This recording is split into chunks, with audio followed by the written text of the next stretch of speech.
Now, when we start setting permissions and working with all these ACLs and DACLs and all that stuff that you'll read about, you're going to get into days where somebody can't do something that they would like to be able to do, or they can do something they shouldn't be able to do, and you'll want to know, wait a minute, just where exactly are these permissions coming from?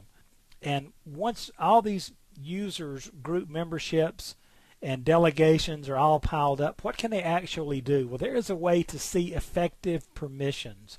And I want to show you that right quick, right here. Very simple. Just going to click on this East OU. All you have to do is find any user.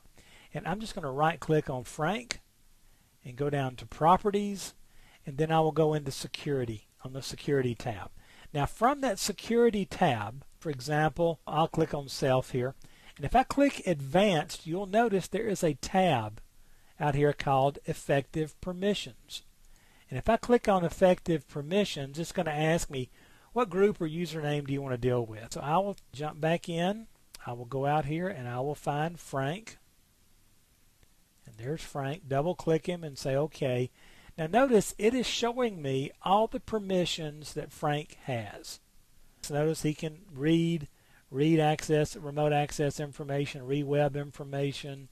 And as I scroll down through here, you can see he's got quite a few permissions. Now, this shows me what's coming to him through group membership. Notice this list displays the permissions that would be granted to select a group or user based on permissions granted through group membership.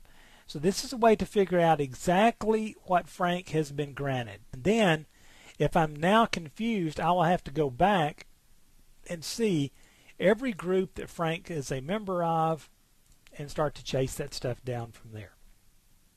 But at least now with effective permissions, I can find out what he can do and then start to go make changes and then go back and look at effective permissions and see how that stacks up to reality and make sure that I'm on the right page. That's effective permissions. You need to be aware that it's out there. You could see or hear about it on the exam.